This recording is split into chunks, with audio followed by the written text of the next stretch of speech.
やっと仕事が終わった。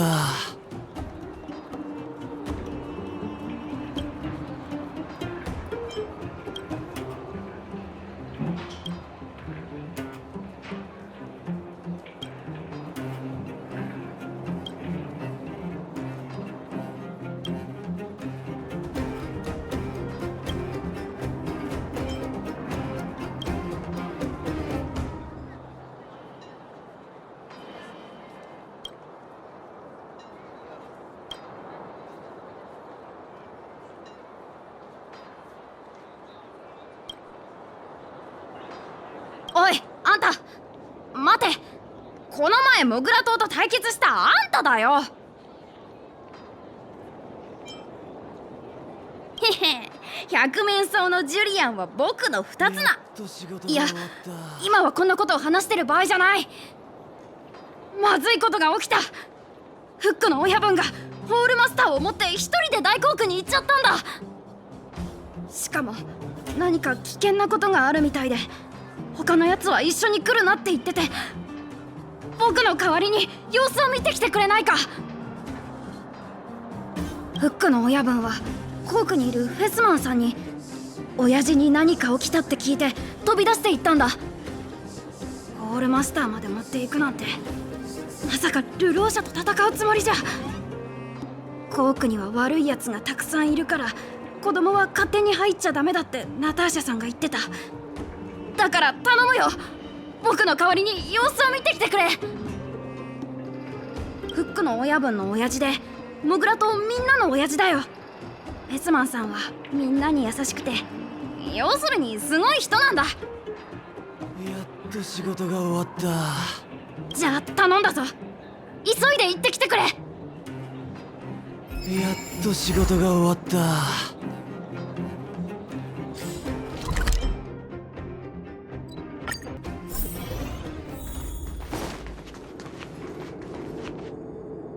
落ち着け。少し冷静になれ。俺たちは生計を立てるために働いている。それはみんな同じだ。とりあえず座って話をしないか。聞こえのいいことを言いやがって。俺たちはあんたをリーダーのように扱ってきたのに、あんたは俺たちにこんな仕打ちをするのか。お前は俺たちを裏切った。あんたは鉱脈の情報をあの狂った女アントニアに売っちまった。俺たちが先だったのに、そのせいで俺たちはあいつらのために働かなきゃならない。この裏切り者！どうした？返す言葉もないか。情報を売ったことを認めるんだな。お前たちはみんな悪いやつだ。親父をいじめるな。フック？いやいや、逆だよ。お前の親父が先に俺たちをいじめてきたんだ。信じられないなら聞いてみな。親父？そうだ、アントニアに話したのは俺だ。だが鉱脈を最初に見つけたのも俺だ。どうするかは俺の勝手だ。あんたは持っている探索機を使っているだけだろ。俺たちが探索機を奪い取ってもまだ傲慢な態度を取れるのか見てやるよ。俺に近づくな。俺は大義のためにやってるんだ。いつも問題を起こそうとするお前らとは違う。どうやら痛い目を見ないとわからないようだな。野郎ども、かかれ。この私がいる限り親父に手を出せると思うな。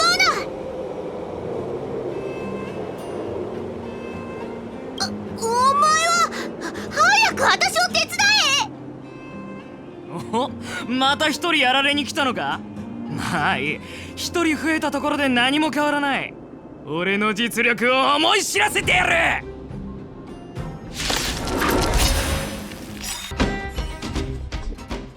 親父、怪我してない？少しすりむいただけだ。フック、お前は大丈夫か？心配しないで。私にはホールマスターがあるから怪我なんて怖くない。それならよかった。そこの兄ちゃんは怪我してないか？助けてくれてありがとうな。ああ、思い出した。お前がナターシャの言っていたよそ者だな。来たばかりでコークの紛争を解決したと聞いていたが、まさか今日も助けられるとは。流浪者との紛争は今に始まったことじゃない。争いを一時的にでも止めたお前にみんな感謝している。親父、早く魔女ババアのところに行こう。ひどい怪我だ。だが鉱脈探測機が盗まれた。早く探さないときっと二度と見つからないだろう。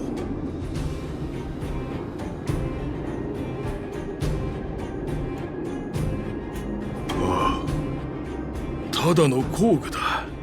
なくしたならそれでいい。診療所に行こう。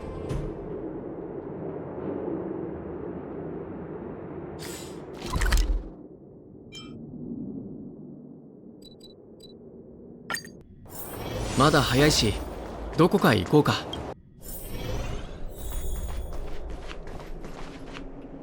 傷の手当ては終わったわ。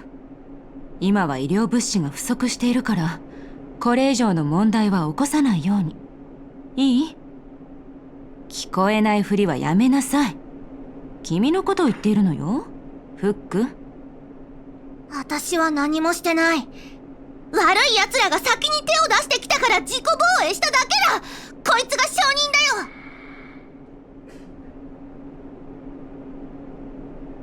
ほら、子供を甘やかすのは良くないわ。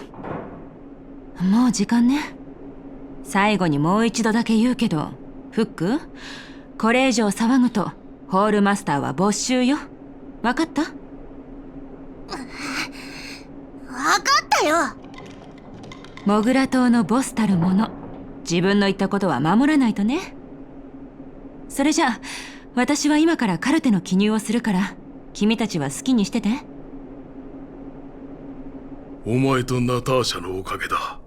そうでなければ俺たちは親子でひどい目に遭っていた。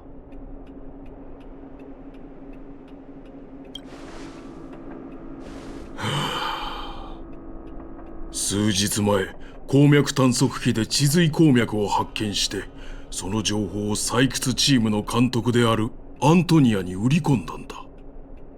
流浪者たちはそれを知って俺を裏切り者だと。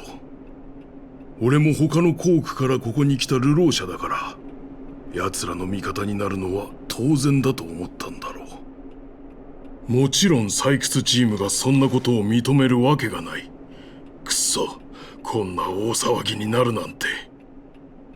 親父、どうしてそんなことをしたんだ？お金が足りないのか？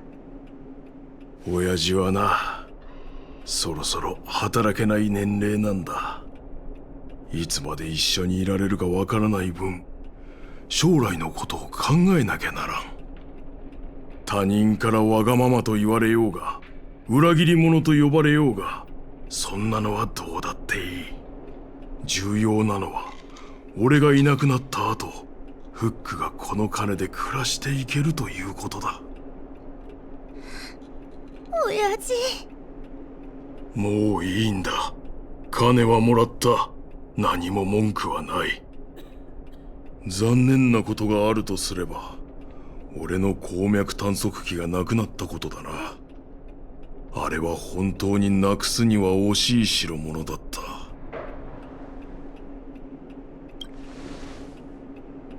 おそらくな。あれは地髄鉱脈を検出できる古代遺物で、唯一無二と言っていいほど希少なものなんだ。ずっとあれを使って鉱脈を探していたから、よからぬことを企む奴に目をつけられたんだろう。今の俺には探測機なんて必要ない。もう追求するのはやめるつもりだ。盗んだ奴は、せいぜい幸運に恵まれるといい。診療所の外で話があるとフックが目で訴えかけている。これが目と目で通じ合うということか？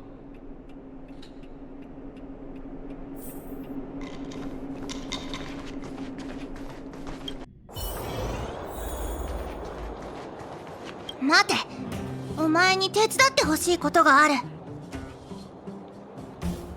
そうだ、このまま終わらせるなんて私は納得できない。なんとか短足機っていうのが親父の大切なものなら絶対に取り返したいんだ。手伝ってくれるよな。よし、それじゃコークの避難所で待ってるから、お兄ちゃん。また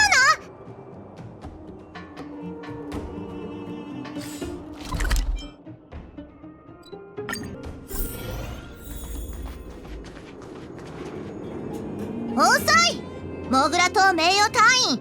私より先に来なくてどうする？紹介する。親父が最も信頼する甲府、シュエターお姉ちゃんだ。それは言い過ぎですよ。フェスマンさんは流浪者を、みんなはフェスマンさんを信頼しているだけです。でも鉱脈事件の後、避難所の雰囲気はガラリと変わってしまいました。私は親父の鉱脈探索機を探しに来たんだ。誰かが親父から盗んだらしいけど、本当なのか？これは私の推測ですが、おそらく本当だと思います。コークでの紛争が終わった後、遅延は避難所にいた人々を集めて怪我人の数を把握するために点呼を取っていました。でも当時その場にいない人間が4人いたのです。そして私たちが戻った時にはすでにフェスマンさんの探索機がなくなっていました。避難所の隅々まで探したのですが一向に見つからなくて、きっと盗んだ犯人はその4人の中にいると思います。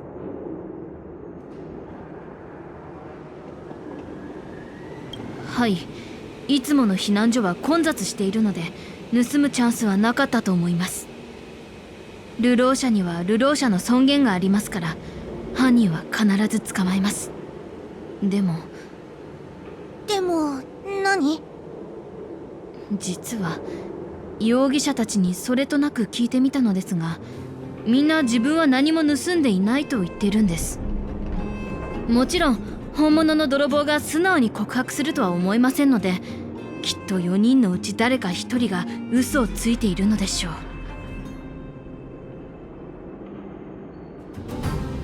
はい、その通りです。誰だって面倒ごとに巻き込まれるのは避けたいでしょうし、犯人じゃないのに嘘をつく必要はありませんからね。容疑者の4人は全員避難所にいますので、自信があればあなたも調べてみてください。もしかしたら今度こそ真犯人を見つけられるかもしれません。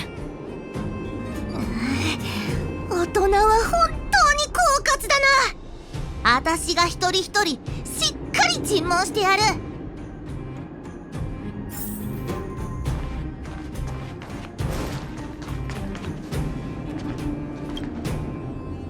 おお、これは探偵の真似事か？いいえ、お前が親父の探索機を盗んだのか？このガキ、いきなり人を泥棒呼ばわりするとは失礼なやつだな。俺は常に清く正しく生きてきたんだ。泥棒なんてするもんか。口では何とでも言える。本当に盗んでないならおとなしく質問に答えろ。はあ、ガキのくせに生意気だな。分かった、2分やるからその間に好きなことを聞けばいい。飯を作ってた、それだけだ。この染みついた料理の匂いが嘘だと思うか？タイミングが悪かったとしか言いようがない。こんな厄介事自分から巻き込まれに行くわけないだろ。あの時はたまたま食材の買い出しに行ってたんだ。フェスマンさんには頭が上がらない。何しろリベットタウンにいた頃はサイクスチーム全員の食事を俺に任せてくれてたからな。彼を信頼していたからこそこのコークまでついてきたんだ。なのにまさか彼が儲けを独占するとは。チェイ、鉱脈は見つけた人のものだから彼を責めることはできない。ただ俺が今まで抱いていた彼のイメージにはそぐわないな。ああ、別に密告するつもりはないが、フェスマンさんのためにお前に秘密を打ち明けたい。この前あそこのシッターがフェスマンさんのテントに忍び込んで何かの箱を持って出てきたのを見たんだ。どうだ、怪しいと思わないか？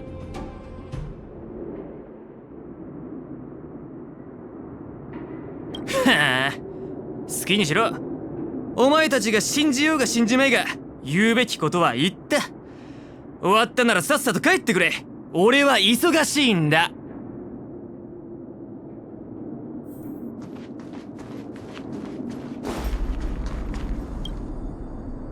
お前が親父の探索機を盗んだのか？違う。私は泥棒じゃない。本当か？だったら私たちの質問におとなしく答えろ。いいよ。質問するなら早くして。時間を無駄にしないで。ぼーっとしてた。それだけ。特に気づいたことはない。いい人。でも利益を重視する。ない。探索機って？この人はもっと普通に話せないのか？普通？いつもこんな話し方だけど。私、このお姉ちゃんは泥棒じゃないと思う。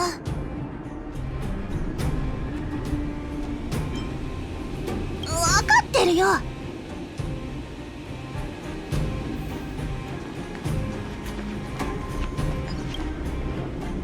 あれ、フック、どうしたの？何かよ。お前が親父の探索機を盗んだのか？やっぱり疑われてるんだね。こんなことになるならあのタイミングで出かけなければよかった。バカだったな。私たちの質問に答えるだけでいい。わかった。質問して。容疑が晴らせるならそれでいいよ。特に何もしてないよ。ただちょっと散歩に出てたんだ。終わった。この理由はどう考えても怪しすぎる。この理由のせいでもっと疑われたりするのかな。フェスマンさん？いい人だけど。なんでもない。もしかして今の僕ってすごく怪しい？でも本当に何もしてないんだ。信じて。探索機？ない。僕は何も見てない。何も知らない。質問は終わり？僕の無実は証明できたかな？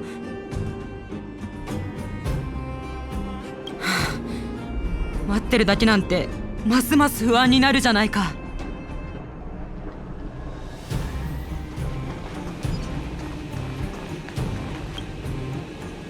お前が親父の探索機を盗んだのか？なんだと？俺に濡れ衣を着せるつもりか？怒るぞ！物売りにとって最も重要なことは何か知ってるか？信用だ。こんな風に憶測で誹謗中傷なんかしやがって、もし俺の仕事に影響が出たら責任を取ってもらうからな。だったら私たちの質問におとなしく答えろ。お前を信じるかどうかはそれから決める。黙秘権を使わせてもらう。その質問には答えたくない。発言を拒否する。お前、もう一度だけチャンスをやる。ホールマスターを見て考え直すんだな。ガキのくせに俺を脅すつもりか？10年早いな。そうだ、取引をしないか？俺が持ってる情報を少額で提供してやるよ。もちろん嘘はつかない。よし、俺は値切りをしない客が好きなんだ。さあ何でも聞け。何でも答えてやる。町で商品の仕入れをしていた。何もおかしくはないだろう。俺の仕入れの時間は誰もが証言できるくらい規則正しいんだ。ああ、それと避難所の人たちがどこに行ったのか考えてたよ。ペスマンさんはよく俺の仕事の世話をしてくれるし、親切にもしてくれるけど、特に親しいわけじゃない。鉱脈の件に関してはいい対応だったとは言えないな。みんな共存すべき隣人なのに、他人に甘い汁は吸わせないと言わんばかりだ。全く理解できない。盗んだのは間違いなくコックだ。絶対そうだ。俺の信頼にかけて嘘はついてないぜ。俺の仕事柄、人の考えを読み取るスキルが必要だ。あのコックが何か企んでいることくらい俺はとっくに気づいていた。信じられないなら他の人にも聞けばいい。どうしよう。頭の中がごちゃごちゃしてる。お前たちは4人が言ったことを覚えてるか？安心してください。私が記録しておきました。いいですか？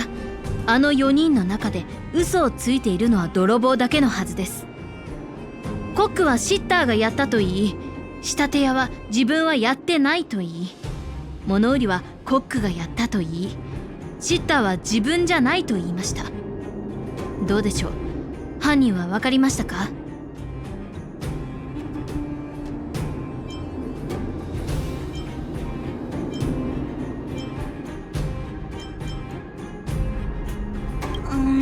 私もよくわからないけど、とりあえずお前の判断を信じるよ。行こう。直接問い詰めてやる。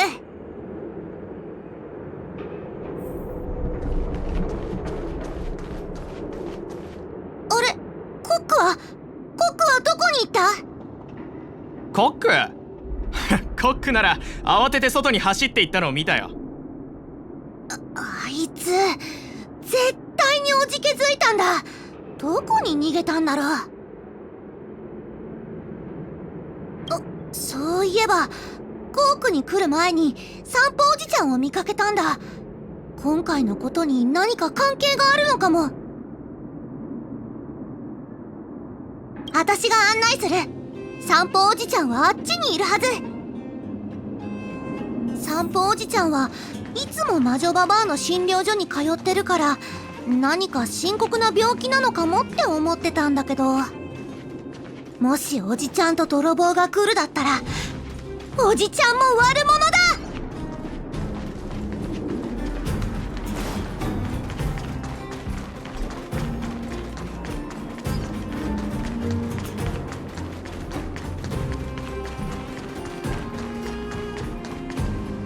あなた本気ですか？こんなに珍しいもの、本当にこの値段で売ってくれるのですか？売ろなんかない。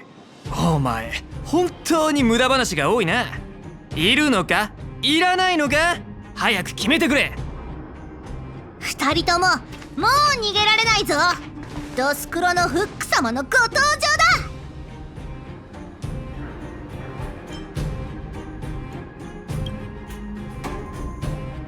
なるほど、安物には裏がある。この商品に問題があることなど僕はとっくに気づいていましたよ。誤解のないように言っておきますが、この方と僕は共謀しているわけではありませんので、副校長さん、それをこちらに向けないでください。物騒ですよ。おい、そんなに早く手のひらを返すやつがあるか？さっきは長期取引だって。お前が親父の宝物を盗んだ犯人だな。ホールマスターは絶対にお前を許さない。これはフェスマンのせいだ。これを持ってるからって一人で儲けて、あまりにも不公平じゃないか。なんだか嫌な空気になってきたので、僕は先に失礼してもいいですか？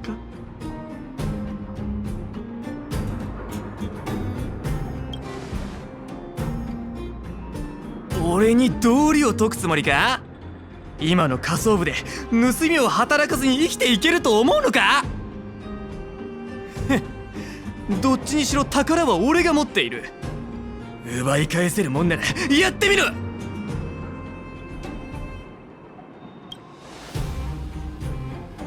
ホールマスター準備。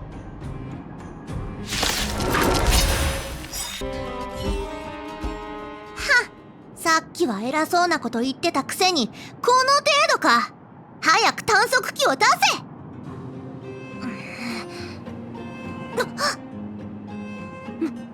まずい。親父の宝物が壊れてる。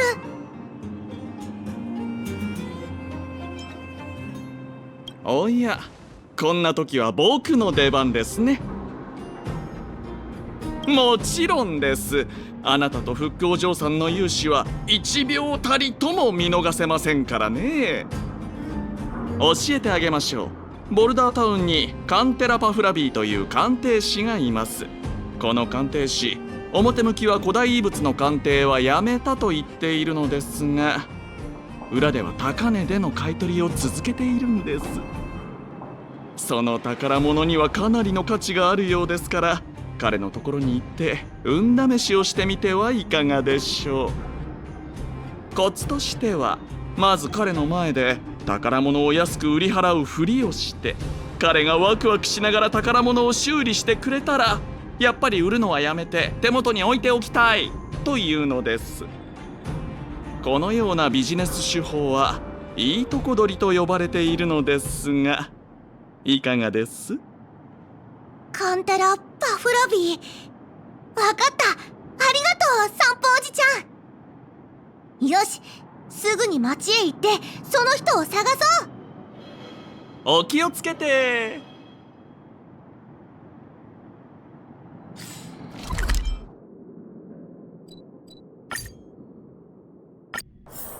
まだ早いし、どこかへ行こうか。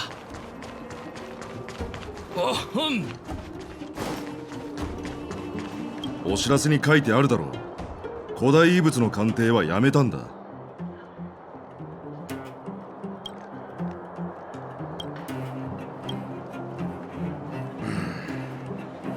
俺は古代遺物の鑑定はやめたんだ。その探索機がよっぽど珍しいものじゃない限り。これだ。単身が折れてるんだけど直せるか？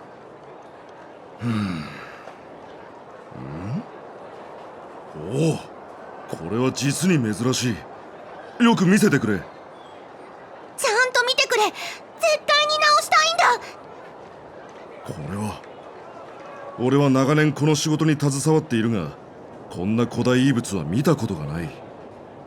俺の見立てじゃこれを修理するのは不可能だ。だが極めて希少なものだから、壊れていても高値で買い取ることはできる。どうだ、取引するか？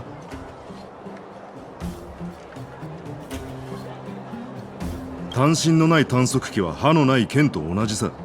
今はただのガラクタ、全くの無価値だ。買い取ろうとしているだけでも俺は優しいと思うぞ。売るか売らないか早く決めるんだな。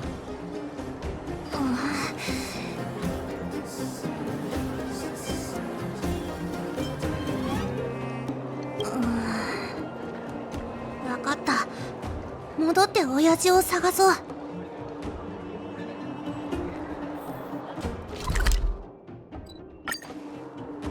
呪われてるんだって。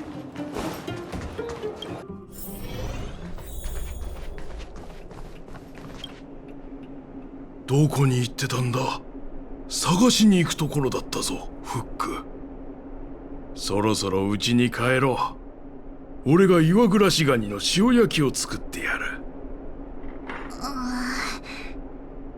どうかしたのか？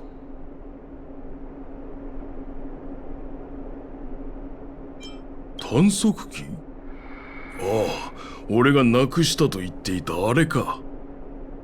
私はお兄ちゃんと一緒に親父のものを盗んだ泥棒を捕まえたんだ。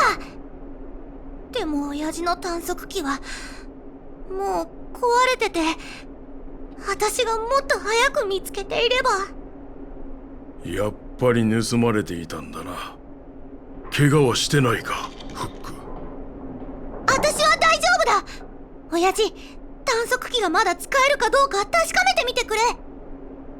これは地髄単身が壊れているからもう使えないだろうな。そっか。ごめん親父、私何もできなかった。どうして謝るんだ。俺のために頑張ってくれたんだろう。ありがとうな、フック。でも親父の宝物が泣くな、フック。親父の宝物はずっとここにある。なくしたことも壊れたこともない。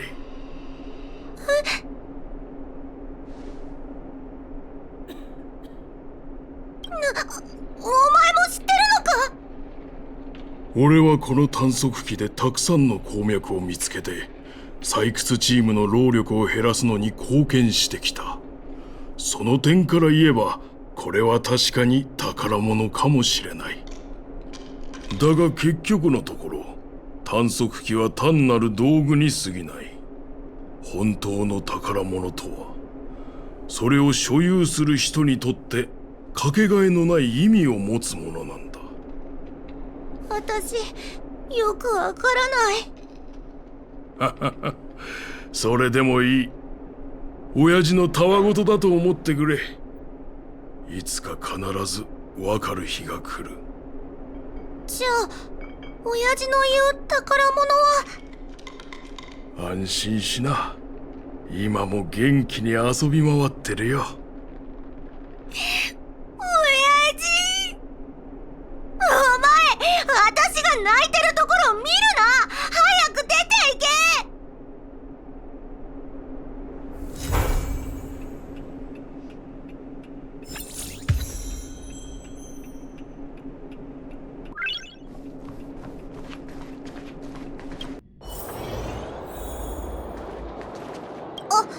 モグラ島の名誉隊員、聞いてくれ。この前は探索機を探してくれてありがとう。今度は別のことで手伝ってもらいたいんだ。まだ何も言ってない。でもやる気があるのはいいことだ。さすがは私が認めた名誉隊員だな。もうすぐ私と親父の誕生日なんだ。毎年この時期になると私と親父はお互いにプレゼントを用意して一緒に誕生日を祝うんだ。そうだ、何か問題があるのか？ボルダータウンに来てから親父の仕事は前より忙しくなって家に帰ってくるのも遅くなった。だから私は親父がくれたお小遣いでプレゼントを買いたくない。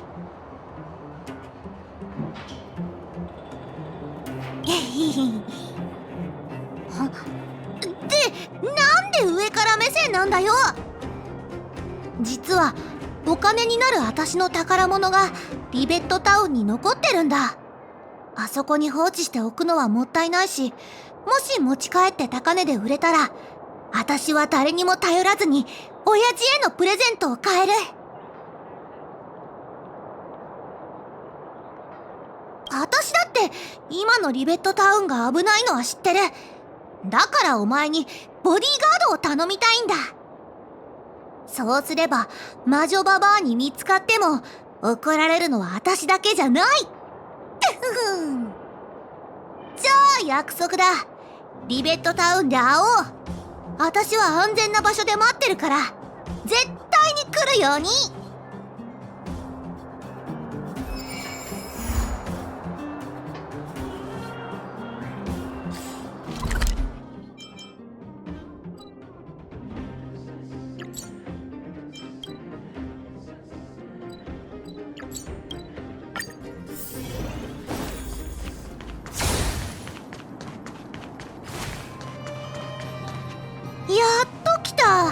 ずっと待ってたんだぞ。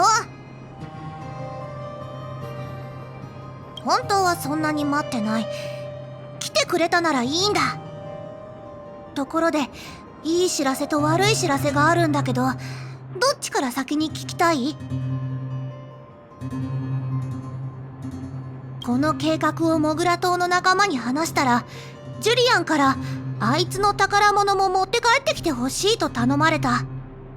持ち帰らなければ私たちの計画を魔女ババアに話すって。いい知らせはジュリアンが私たちの冒険に出資してくれたことだ。ほら、このスコップはあいつがくれたんだよ。ジュリアンはいいんだよ。いつも私の手助けをたくさんしてるから。今回は日頃の恩返しだと思うことにする。ほら、宝物は向こうから歩いてくるわけじゃないんだから、早く出発しよう。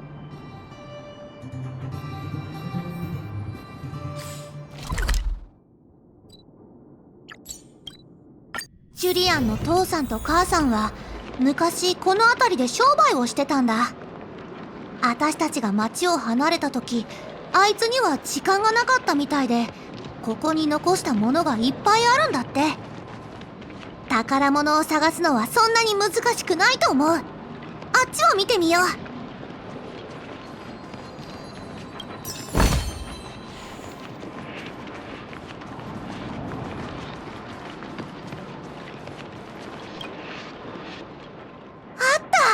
ジュリアンの宝物だ。鍵じゃない、ビー玉の方。ほら、いろんな色がある。ここまで揃えるのはすごく大変なんだよ。はあ？そんなことも知らないとか、まさかビー玉遊びをしたことがないのか？そういえば、この鍵は何に使うんだろう。ジュリアンなら何か知ってるかも。なんだよその顔は。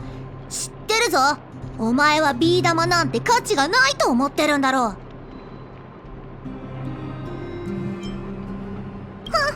ふん、嘘をつくな。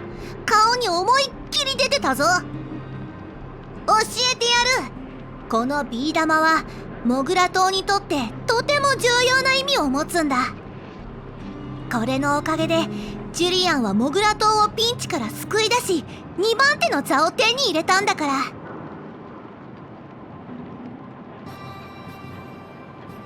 そうじゃないけど、それに負けないぐらいのこと。その昔、孤児院の子供たちと町の子供たちは険悪なライバル関係にあったんだ。あいつらは親からお小遣いをもらってたから、よく孤児院まで私たちをいじめに来てたのさ。ある日、モグラ島はあいつらからビー玉遊びで勝負したいと挑戦状を叩きつけられたんだ。みんな自分たちの実力差は分かってた。孤児院のみんなが道端で拾ったビー玉がお金持ちの子供のビー玉にかなうわけがないからな。それでもあいつは、ジュリアンは挑戦を受けることにした。そして色とりどりのビー玉を勝ち取ったんだ。すごいだろう。そうだよ。どうしてジュリアンがこの宝物を探してくれって頼んだのか、これでわかった？よし、おしゃべりはここまでだ。次は私の宝物を探そう。いよいよ本題だ。私の宝物は孤児院の下、それからコークの入り口付近に隠してある。なんか私の覚えてるリベットタウンとは違う気がする。孤児院はこんなことになってないよね。ここ、私が離れた時と全然違う。箱や校舎が大通りに置いてあってめちゃくちゃだ。私の宝物は勝手に動かされたりしてないよな。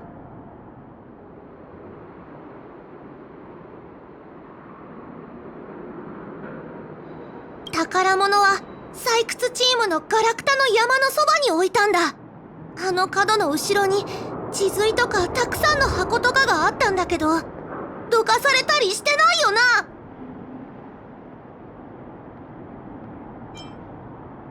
私も一緒に探すから絶対に見つかるよ。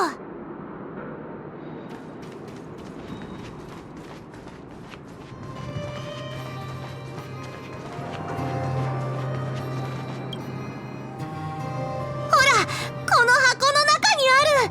このミニボーリングマシンは親父の採掘チームにいたおじさんがくれた誕生日プレゼントなんだ。今開けるから、よいしょ。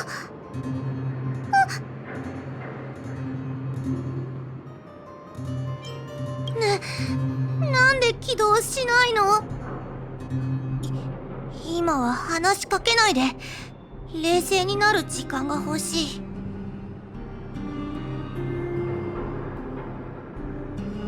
今は話しかけないでってば。よく考えさせて。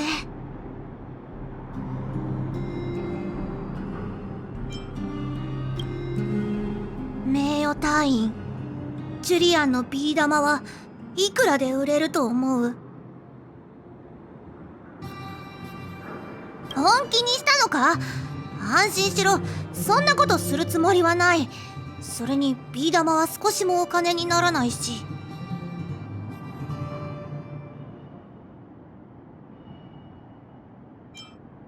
ホールマスターに比べたら珍しくない。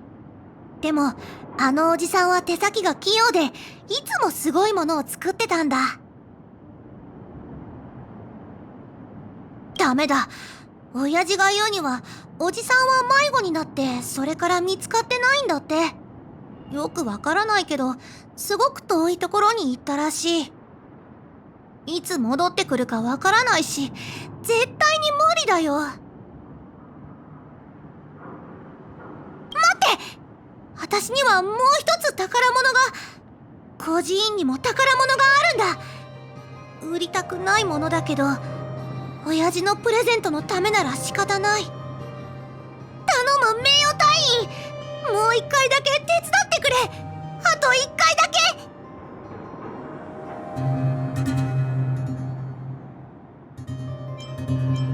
やった、行こう。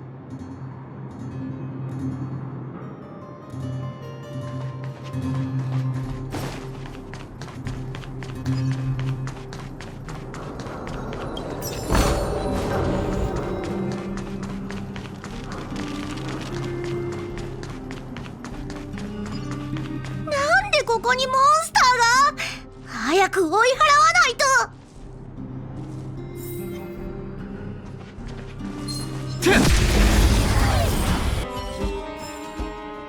待って、ちょっとノートを見てみる。宝物を隠した場所をメモしたんだ。魔女ババアが私にくれたご褒美だよ。掘り出してみればすぐにわかる。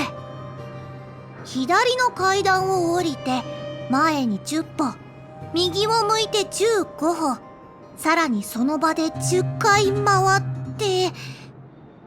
そんな、メモの後半がぐちゃぐちゃになってる。一言二言で説明できたら宝の地図とは言えないじゃないか。後半のメモがないと絶対に見つけられない。本当か？早く見せてみろ。ホーム用探索機を使って探してあげよう。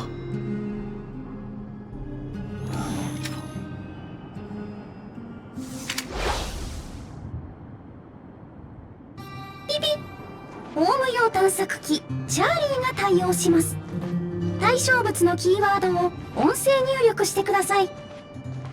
おー、こんな小さなものが喋れるのか。あなたも小さいのに喋ってるじゃないですか。こいつ腹立つな。でも私の宝物を見つけ出したら許してやる。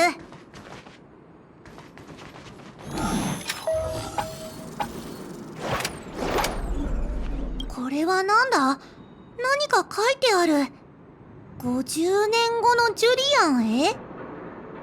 まあいいか。掘り出しちゃったし、とりあえず開けてみよう。それもそうだな。じゃあ50年後に開けるか。とりあえず今は持ち帰ってビー玉と一緒にジュリアンに渡そう。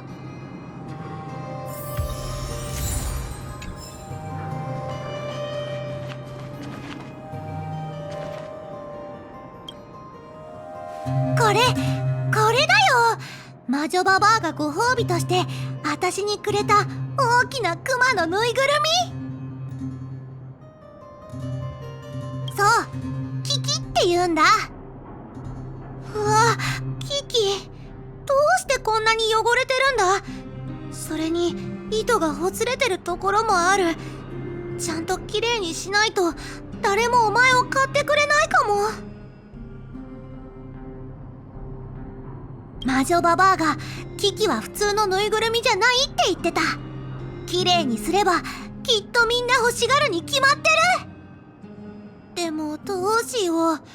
私は裁縫ができないから魔女ババアを頼るしかない。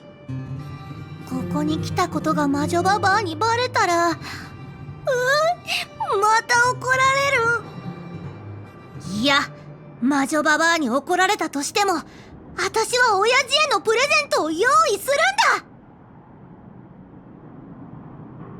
んだ。宝物は見つかったし、急いでここを離れよう。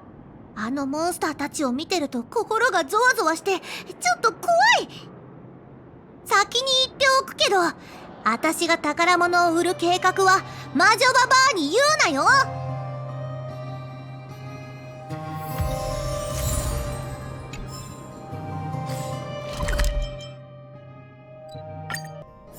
まだ早いし、どこかへ行こうか。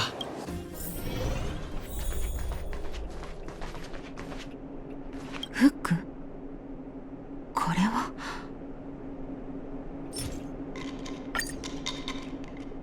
ナターシャお姉ちゃん、キキの糸がほつれちゃったから直してほしくて。これは確か以前フックにあげたぬいぐるみね。どこで見つけたの？すごい風が吹いて、その風に乗って帰ってきた。正直に言いなさい、フック。お兄ちゃんと一緒にリベットタウンの孤児院で見つけた。このぬいぐるみのためにお兄ちゃんと一緒に列会に行ったの？フック、何度も言ってるけど。お願い、ナターシャお姉ちゃん、キキを直してくれたら診療所の掃除を1ヶ月するから。君は毎回そう言うけど。私は先に行くよ。お兄ちゃん、キキは頼んだ。あの子ったら本当に言うことを聞かないんだから。君もフックを甘やかしすぎないでね、よそ者。拒絶するのは難しいかもしれないけど、いいえを言えるようにならないと。キキ、このぬいぐるみに名前までつけていたのね。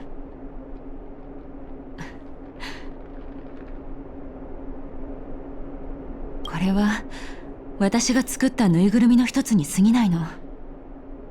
正直あの子がここまで気に入ってくれるとは思わなかった。まだリベットタウンにいた頃、いい子にあげたご褒美なの。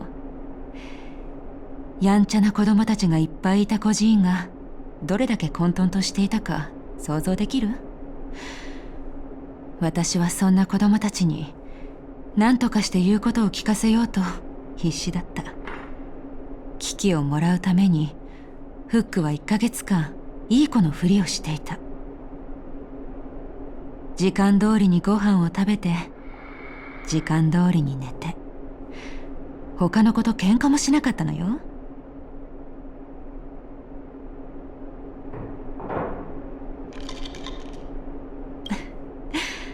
そうね。実際あの子はご褒美をもらった後すぐに本性を現したもの。フックの周りにはいつも人が集まっていた。大人も子供も関係なくね。あれはある種の才能よ。いい子を強要することはその才能を押し殺してしまう。ああ、こんなにボロボロになっちゃって。心配しないで、機器はちゃんと直すから。詰め物は新しいのを探す必要がありそうだけど。待って、このぬいぐるみの目、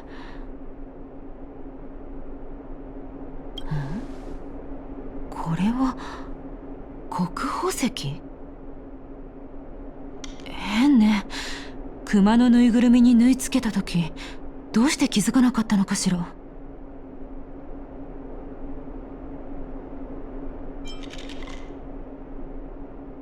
これは日常のサプライズと呼ぶべきね。とにかくちょっと驚いたけど、このぬいぐるみは一気に価値のあるものになったわね。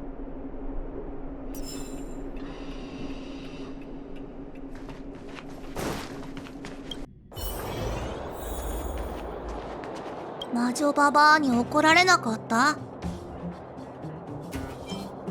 あ？なんで私は怒られたのにお前は怒られないんだ。まあそれは置いておくとして、私の本当の目的は言ってないよな。よろしい。さすがモグラ島の忠実な名誉隊員。どうして突っ立ってるんだ？モグラ島の親分に報告でもあるのか？宝石？それって価値があるってこと？もちろん売るに決まってる。宝石が高値で売れれば、私は親父に高価な誕生日プレゼントを贈ることができる。とにかく本当にすごい情報だったぞ。お前が加入してからの日が浅くなければ、モグラ島の3番手に昇進させていた。魔女ババアが機器を直したら、また手を貸してもらうからな。いつでもドスクロのフック様の招集に応じられるようにしておけ。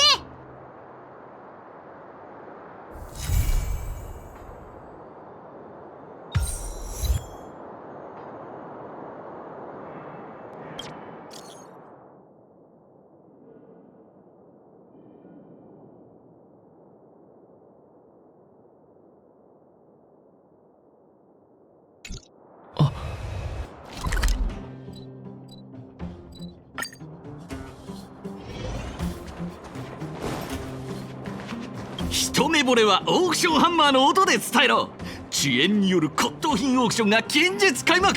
興味のある人はぜひルローシャキャンプで行われるオークションに参加を。よそ者、お前のことは覚えてるぞ。オークションでお宝を探すつもりか？俺たちのオークションにはそんなに多くのルールはない。ベロブルグの奇怪なお宝から道端で拾ったボロボロの靴下まで何でも揃っている。絶対に気に入る品があるはずだ。遅延がルローシャキャンプの運営に携わるようになってから、物資の配給に大きな問題があることが明らかになったんだ。大抵の人はガラクタをたくさん抱え込んで、生活に役立つような物資の交換を拒むんだよ。そこで俺たちはみんなが必要なものを手に入れられるように、各自の所持品を使ってオークションを開催することを思いついたのさ。主にキャンプにいるルローシャだけど、もちろんボルダータウンの住民なら自由に参加できるぞ。参加者が多ければ多いほど出品物が豊富になるし、オークションの目的が達成されやすいからな。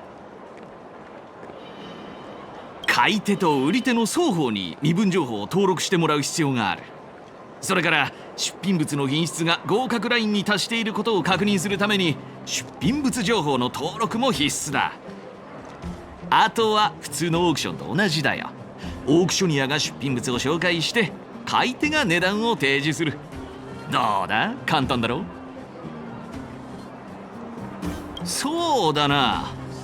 例えばオレヌさんが使ったグローブとか、フィドラさんが制作したロボットとか。ルローシャキャンプには古代遺物を探す異端者がたくさんいるから、このオークションでも珍しいお宝が数多く出てくるはずだ。こここだけの話、今回は新品同様の治髄鉱脈単身も出品されるらしい。なんだ、知ってるのか？それでどうだ、さっきよりオークションに興味が出てきただろ？よし、それじゃあオークションの詳細が書かれたパンフレットをやるよ。当日は絶対に流浪者キャンプに来てくれよな。治髄鉱脈単身のことをフックに教えよう。もしかしたらフェスマンのために宝物を取り返そうとするかもしれない。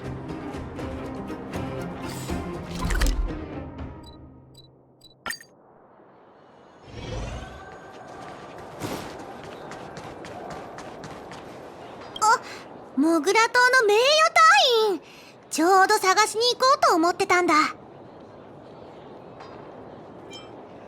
お、急ぎの報告か。じゃあお前から話せ。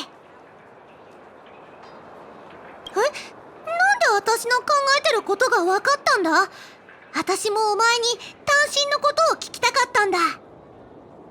それで何か手がかりを見つけたのか、名誉隊員。オークション、こんな空前ってある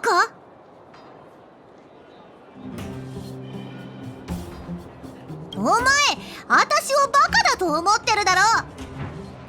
オークションなら機器も売れるし、親父へのプレゼントも買える。最高じゃないか。機器はまだ魔女ババアのところにある。早く取りに行ってオークションにエントリーしよう。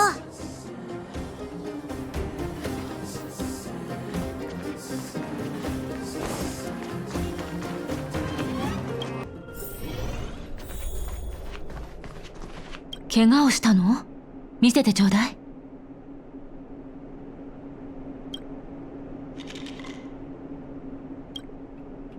魔女ナターシャお姉ちゃん、キキはもう治った？フックの熊のぬいぐるみのことね。大体のほつれは治したわ。確かめてみて。わあ、新品みたい。ナターシャお姉ちゃんすごい。喜んでもらえて嬉しいわ。でもぬいぐるみを受け取るだけなのにわざわざ彼を連れているなんて。言いなさい。今度は何を企んでいるの？私たちは多く、違う、何も企んでない。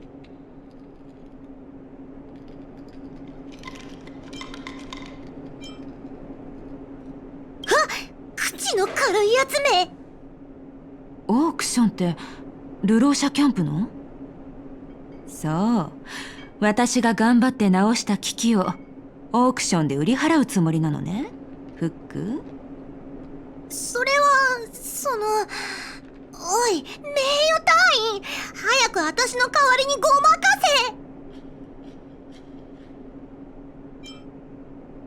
せ。君たちのコンビは本当に可愛いわね。ただの冗談よ、フック。機器は君のものだからどうするかは君が決めていいわ。ただ一つだけ約束してちょうだい。何？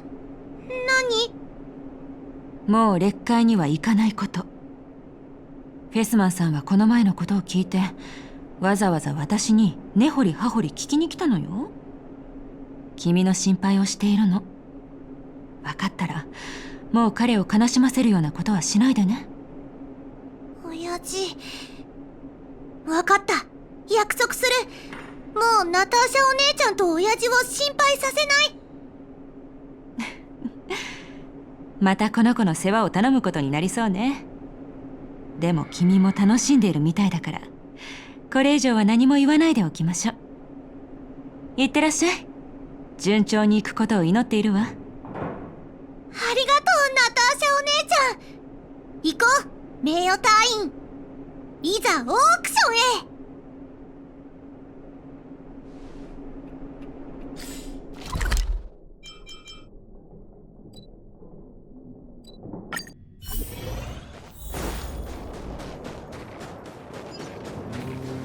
こんにちは。オークションへの参加をご希望でしょうか？そうだ、このでっかいクマさんを売りたいんだ。ぬいぐるみ？ちょっと見せてください。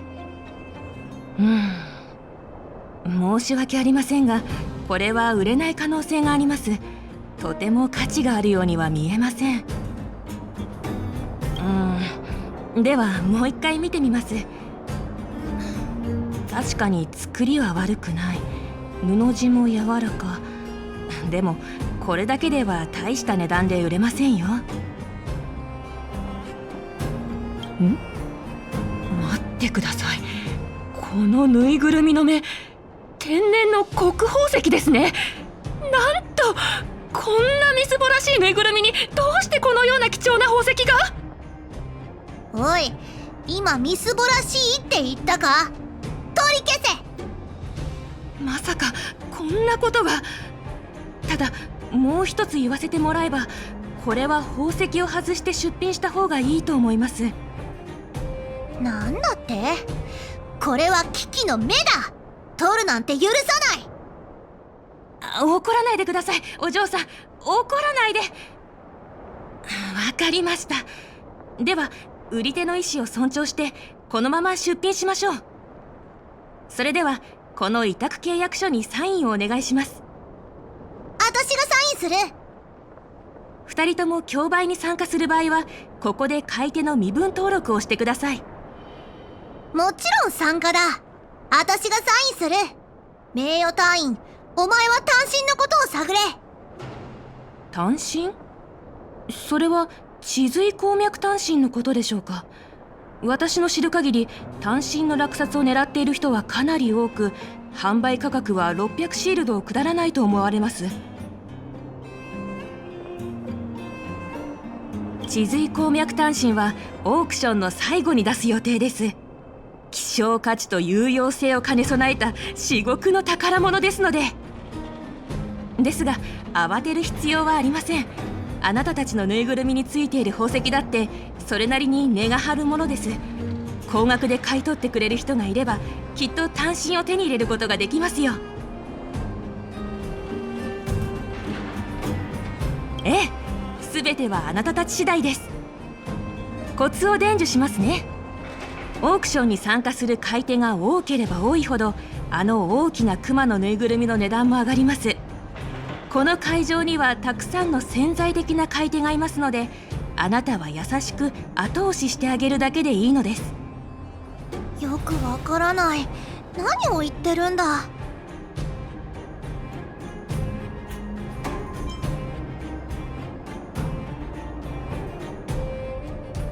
なるほど。それなら私は手伝えないな。だって私は嘘がつけないから。キキはこんなに可愛いんだから、早く聞いてみよう。きっと買い取りたい人がたくさんいるはずだ。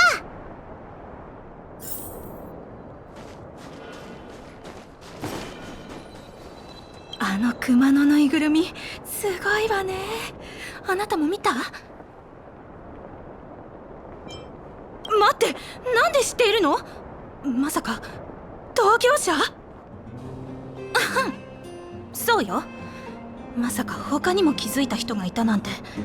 はあ、あの宝石を手に入れるのは簡単ではなさそうね。でも本当に理解できない。なんであんな貴重な宝石をクマのぬいぐるみに？もしかして新手の詐欺かしら？キキがあの石にふさわしくないっていうのか？キキ？それって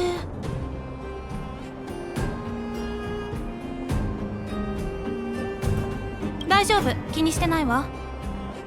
いずれにしてもあれほど純度の高い国宝石は仮想部ではめったにお目にかかれない。どうにかしてあのクマのぬいぐるみを手に入れないと。たとえ大金を使ってでも。キキは絶対に高値で売れる。あの宝石鑑定士も参加することになる。フックのぬいぐるみは大人気になるかもしれない。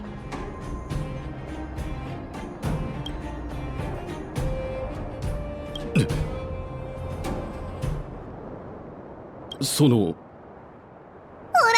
すごく可愛いだろ。手触りも柔らかくて思わず抱きしめたくなるんだ。キキがそばにいれば毎日いい夢が見られること間違いなし。どうだ、欲しくなったか？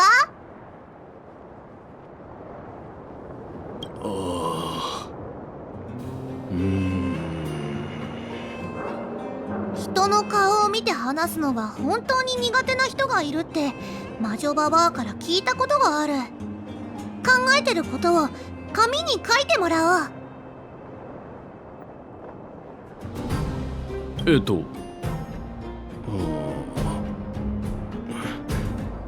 はい。ああ。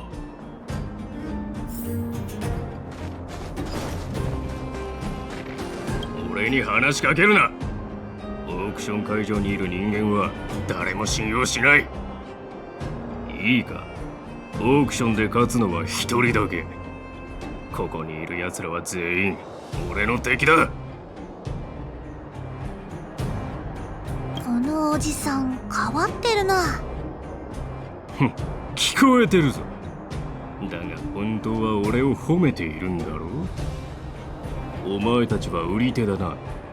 出品リストの中にクマのぬいぐるみがあった。あれはお前たちのものだろ。顔に出ているぞ。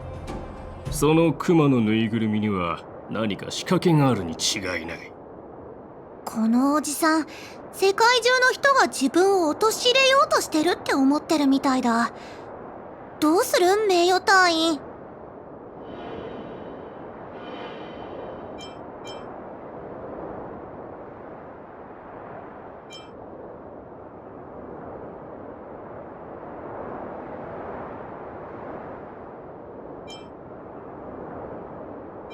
なんだ、俺に得させたくないのか？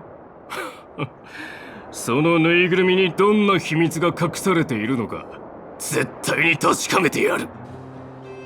そろそろオークション会場に行って開始を待ってもいい時間だ。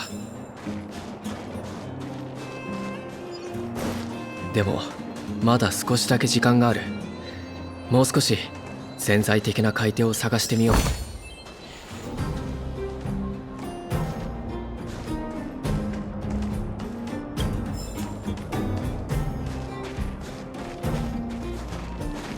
オークションに治髄鉱脈単身が出品されるとは聞いていたが、こんなに高いとは思わなかったな。誰から聞いたの？治髄単身って？パフラビーさんから聞いたんだ。詳しいことも彼がこれを欲しがってる理由もわからないが、これだけの高値がついてるってことは欲しがってる人がたくさんいるってことだ。この値段もすぐに上がるだろうな。どうして単身なんかにこだわるのよ。あの大きなクマのぬいぐるみもなかなかいいと思うけど。なんでそんな子供っぽいものばかりに興味を持つんだ。お前とは話が合わない。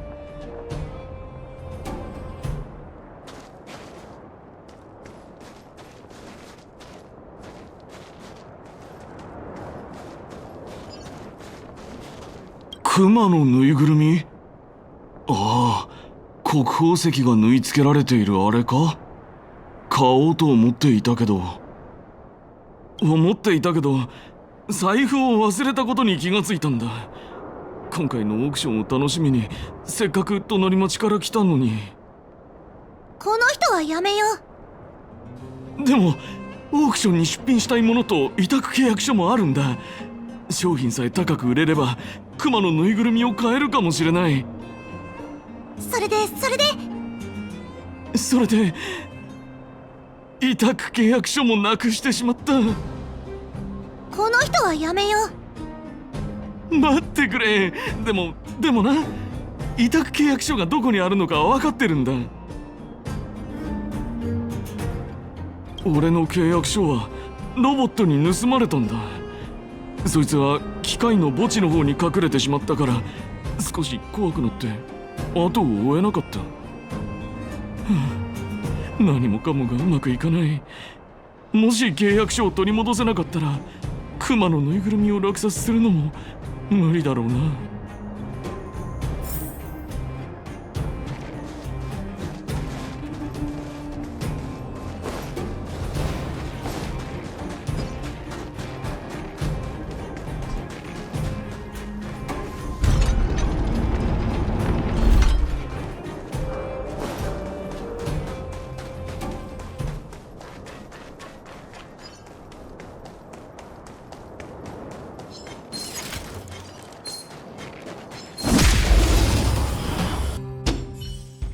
の紙があのおっちょこちょいがなくした契約書だな。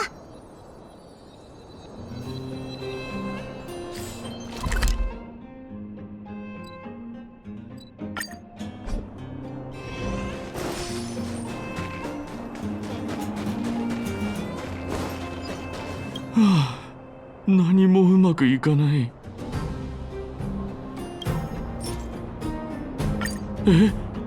ロボットに盗まれたのにどうしてお前が持っているんだ？私たちがロボットを倒してお前の契約書を取り返してやったんだ。本当か？ありがとう。これで出品物を売ってそのお金で国宝石のぬいぐるみを落札することができる。お前たち本当にいいやつだな。この恩は絶対に忘れない。誰か私の可愛い孫を見かけなかった？やっと見つけた。もう逃がさないよ。この子ったら私の言うことをちっとも聞かないんだから。何回も言ってるでしょ。ちゃんとついてこないと迷子になるって。早く助けてくれ。これは私の孫だよ。間違えるわけない。どれどれ、おばあちゃんに顔をよく見せてちょうだい。おや、本当に私の孫じゃないみたいだ。それじゃあ私の大事な孫は一体どこに？心配でたまらない。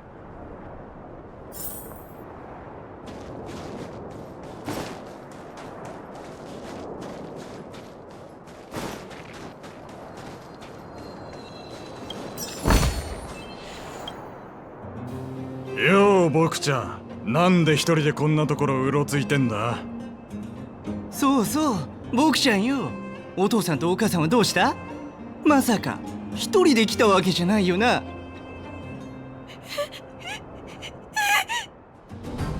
あなたたちが僕をここに連れてきたんでしょ？僕のおばあちゃんならすぐそこに。うるせえ、そんなことは聞いてねえ。まあいい。いい人ぶる必要はなさそうだ。今すぐ金を出しな。は？誰だお前？兄貴、この二人組はガキより金を持ってそうだ。こっちを狙おうぜ。よし、こいつらを狙え。行くぞ。もう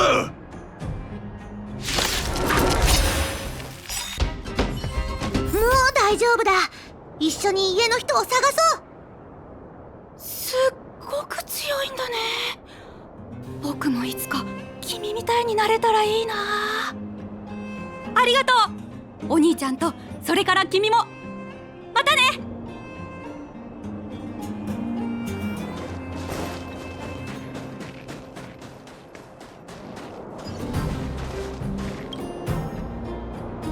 あれってさっきの子供だよな。あ、君はさっきのかっこいい女の子。おばあちゃん、この子とお兄ちゃんが僕を助けてくれたんだよ。まあ、それならちゃんとお礼をしないと。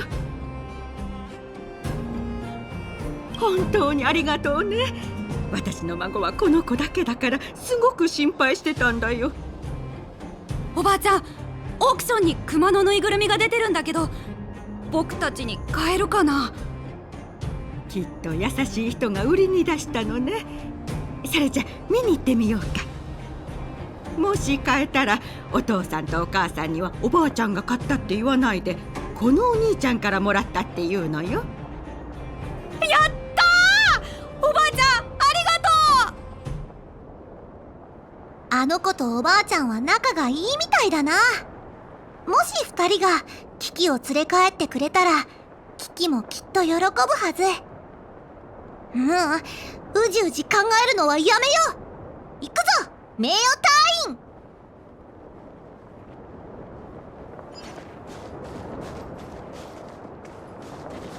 員。まったく、オークションがあるって聞いたから来たのに、私が欲しいものが全然ないじゃない。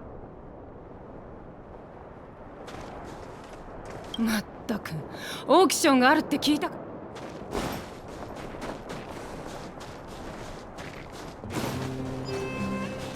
よそ者じゃないか。やっぱりオークションに来てくれたんだな。前に会ったの覚えてるか？そうだ、ちゃんと覚えていたみたいだな。単刀直入に聞くが、お前は治髄鉱脈単身を目当てに来たんだよな。そりゃまあお前と同じ考えの人が大勢いるからだよ。カンテラ・パフラビーは覚えてるか？あいつが俺に細かく確認してきたんだ。ところでゲーテレストランのゴーディを探しているんだ。もし彼女に会ったら俺のところに来てほしいと伝えてくれないか。ゴーディの姪がボルダータウンに帰ってくるらしくてな。少し前にオークションで子供にプレゼントできそうなものが出品されてないか聞かれたんだ。今日のオークションには子供向けの品がいくつか出ているんだが、ゴーディの姿が見えなくて。ボルダータウンに帰ったのか？オークションを逃してしまうなんてもったいない。ゴーディが子供向けのおもちゃを探している。彼女を説得できればフックのクマのぬいぐるみの競りに参加してもらえるかも。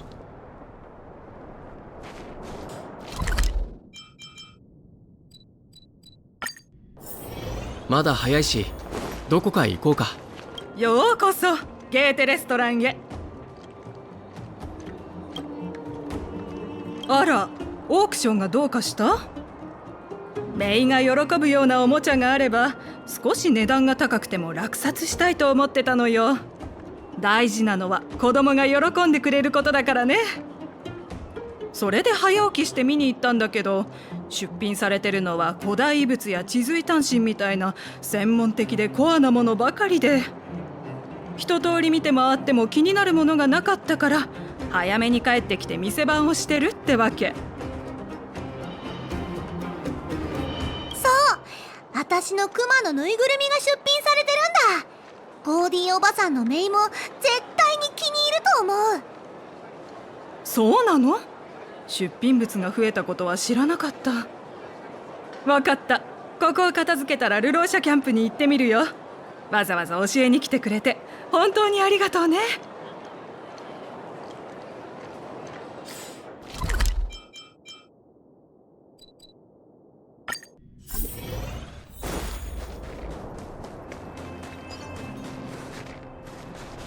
少々お待ちください。まもなくオークションが始まります。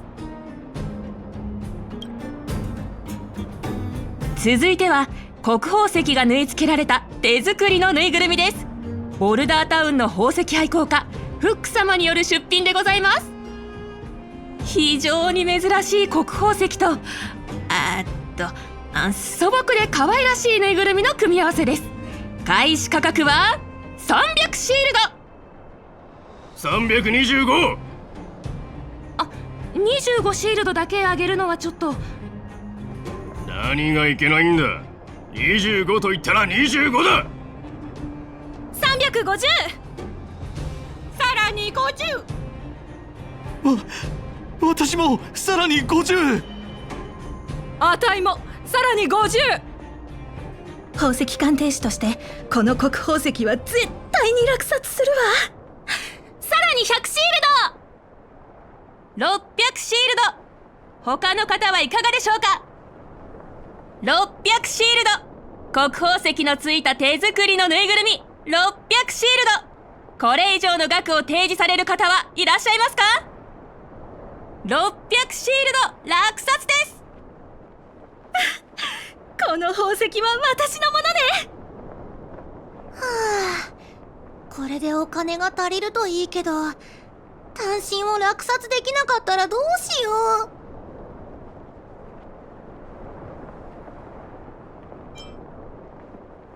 それはそうかもしれないけど、私はやっぱり親父の大切な宝物を取り戻したい。少々問題が起こり、治髄鉱脈単身の競売は後に回すことになりました。単身にご興味のある方は今しばらくお待ちください。ただの調整に過ぎませんのでご心配には及びません。それではここで一旦休憩とさせていただきます。オークションは後ほど再開いたします。休憩？まさか治水単身に何か問題が起きたとかじゃないよな。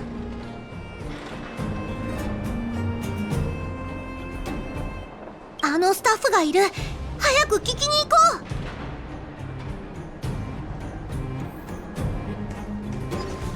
う。治水単身に何があったんだ。今すぐ私に教えろ。今すぐ。それは少し技術的な調整が必要になっただけだ。大丈夫だから気にするな。なんでそんなにおどおどしてるんだよ。もしかして単身が盗まれたのか？盗まれたと決まったわけじゃないんだ。売り手にも連絡して人を集めて探させてるからすぐに見つかると思う。そうだそうだ。まったく遅延のやつらと来たらモグラ島よりダメダメじゃないか。私は泥棒を捕まえて単身を取り返したい。名誉隊員、何かいい案はないか？登録した人たちを疑っているのか？ありえない。俺たちはオークションの全てを監視して。バカ！名誉隊員が言いたいのは泥棒はオークションっていう機械を利用しただけで売るつもりも買うつもりもないってことでしょ？モグラ島の親分は肝心な時に必ず頼りになるんだ。ちょっと待ってくれ。確認してみる。お前たち以外に買い手登録をしているのに全く入札していないやつがいる。こいつと一緒に登録した甲府には覚えがある。行こう。二人を探して尋問するぞ。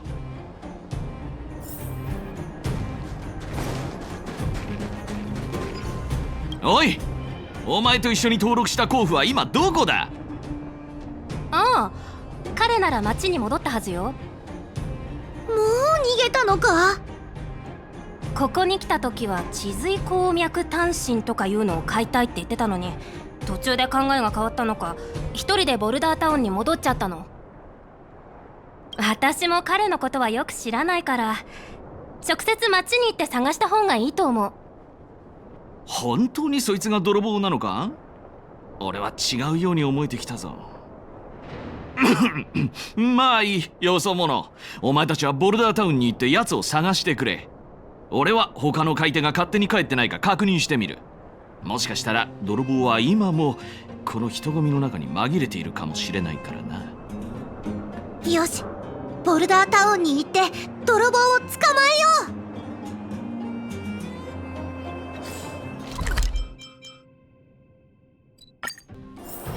う。まだ早いし、どこかへ行こうか。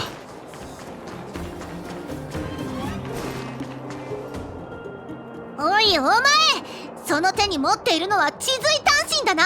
おとなしく渡せ。なんだお前たちは。誰だ？俺の交渉相手はどこに？名誉隊員、こいつと話をしても時間の無駄だ。さっさと取り押さえるぞ。ただのガキが野獣馬のつもりか。お前たちはこの単身の価値を知ってるのか？忠告しておくが、ボスは苦労してこの単身を手に入れたんだ。万が一。泥棒は黙ってろ。ホールマスターの一撃を食ら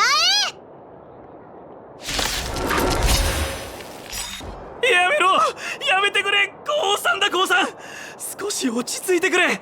単身は渡すから少しは俺の話を聞いてくれ。あのオークショニアから聞いたんだ。治水単身は少なくとも600シールド以上で落札されるって。600シールドだぞ。そんな大金を見たことがあるか？ここまで来てお前たちを騙して何になるんだ。こうするのはどうだ。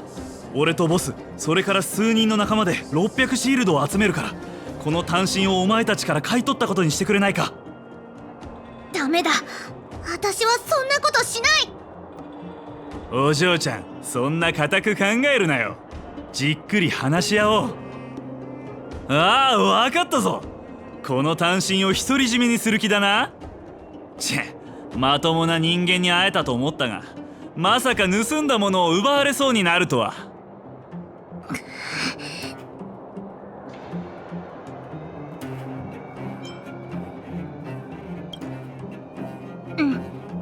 もちろん分かってる。行こう、名誉隊員。オークション会場に戻ろう。待て、本当にそれを返すのか。600シールドだぞ、600シールド。考え直してくれないか。考え直すことなんてない。この単身はすっごく欲しいけど、私は泥棒になるつもりはないからな。私たちは正々堂々オークションで手に入れてみせる。行こう。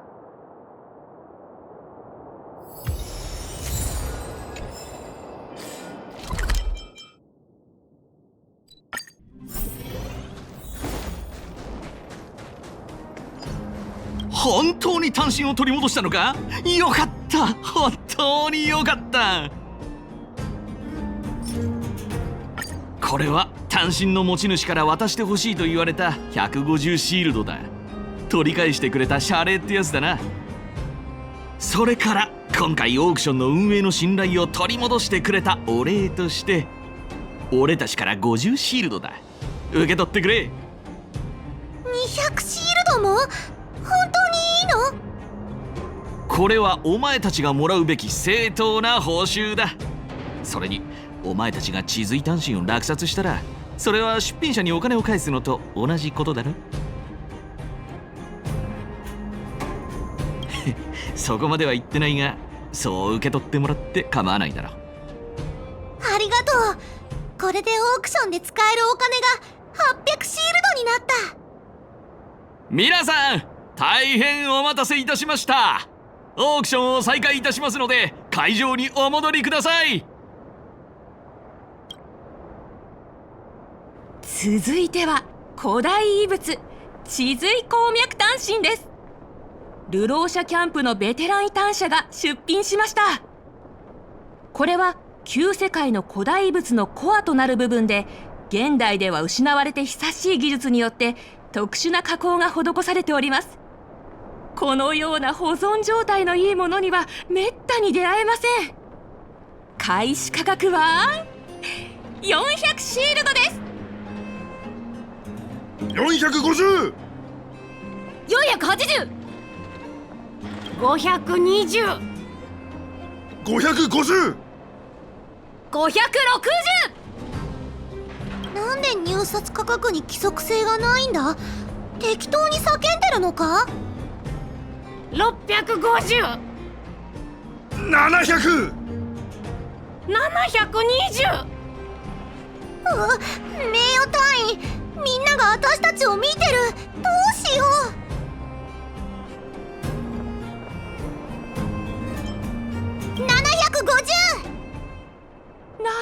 750シールド。皆さん聞きましたか？これが期待の宝物の魅力です。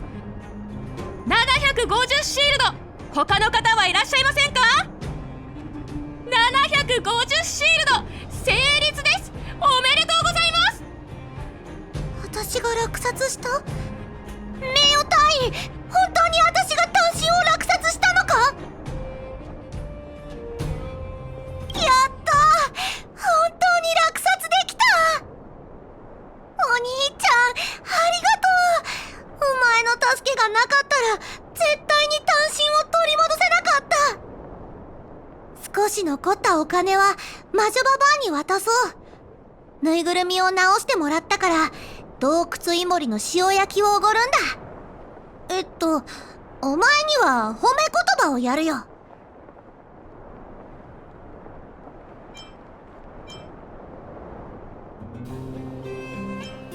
10回は多すぎる。1回しか言わないからな。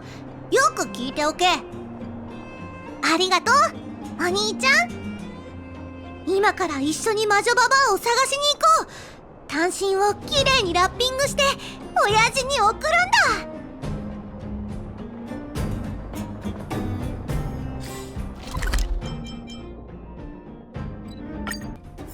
まだ早いしどこかへ行こうか。怪我をしたの？見せてちょうだい。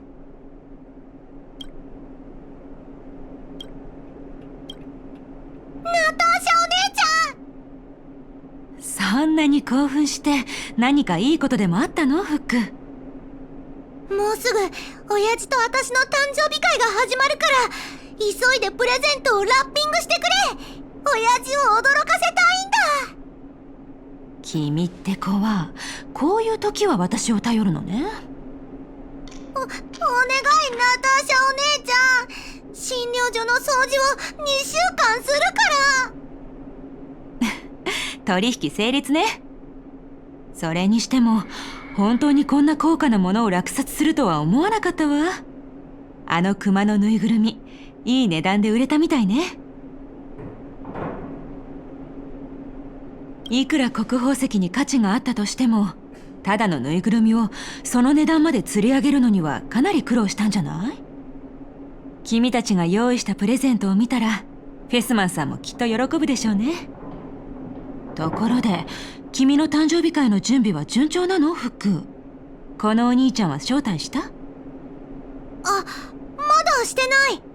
お兄ちゃん、私の誕生日会に参加してくれる？やったー！私はモグラ島の仲間を呼びに行かないといけないから、お前の準備が終わったら私のところに来てくれ。一緒に誕生日会に行こう。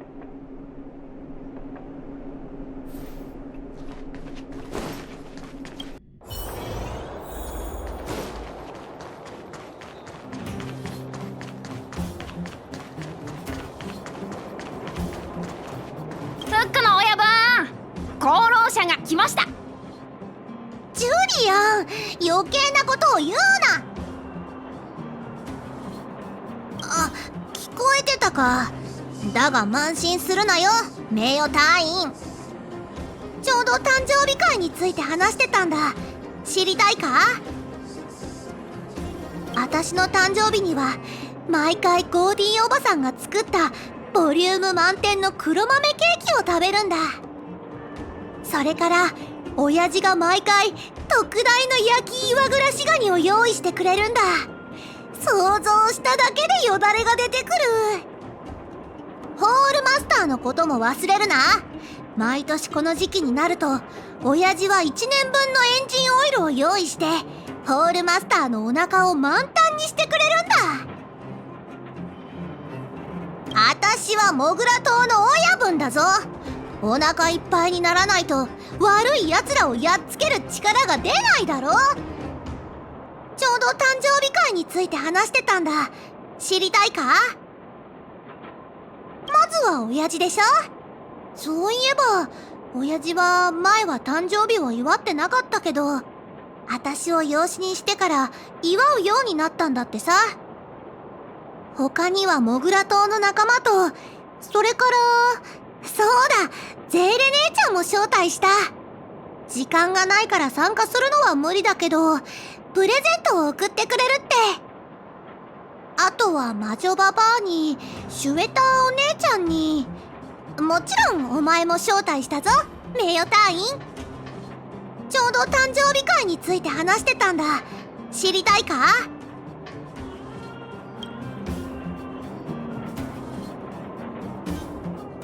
先に俺から少し話をさせてくれ。みんなできれば鬱陶しがらずに聞いてほしい。フックを養子にする前は自分の誕生日なんて知らなかったし、誕生日会なんてしたこともなかった。娘に出会って初めて誕生日を祝う意味を知った。だからフックと同じ日を俺の誕生日にして、この特別な日を一緒に祝うことにしたんだ。それが毎年続いて、いつの間にか俺自身も誕生日会を楽しみにするようになっていた。今日は特別な日だ。フックはモグラ島の仲間に加えて、この親切で勇敢な新しい友人も招待した。みんな今日は盛大に楽しんでいってくれ。ナターシャから聞いた。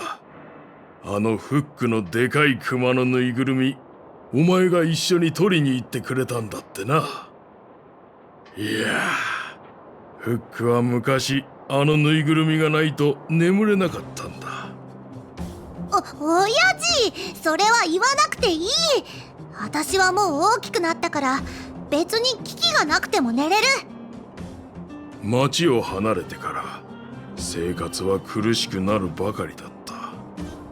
家計を何とか支えるために俺はお前の面倒を見ることもできず、何日も家に帰れないこともあったな。そんな時はいつもキキがフックのそばにいた。俺の代わりにキキがフックの寂しさを紛らわしていてくれたんだ。だから俺は親父に言いたいことがある。実はキキを売ったんだ。何？売った？心配しないで親父。私はもうぬいぐるみがなくても大丈夫。ナターシャお姉ちゃんもモグラ島のみんなも名誉隊員も一緒にいてくれるから、私はちっとも寂しくないよ。まさか売ってしまうとは。俺はやっぱりダメな父親だ。そんな大事なことも知らなかったなんて。私はちゃんと知ってるよ。親父は私を一番に気にかけてくれてるって。そんな親父を心配させたくなかったから今まで言わなかったんだ。ありがとうフック。だがそれじゃあ俺が用意したプレゼントは？親父は何を用意してくれたんだ？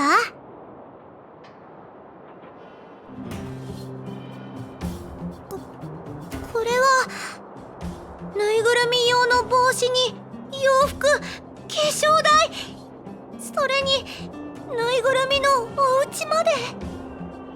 近頃はおもちゃを作るところが本当に少なくなってきていて、これを買うために何軒も回ったんだ。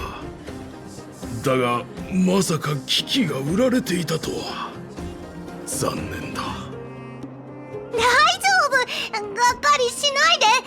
ナターシャお姉ちゃんに教えてもらって新しいぬいぐるみを作るから。そうだ、私が親父にあげたプレゼント早く開けてみて。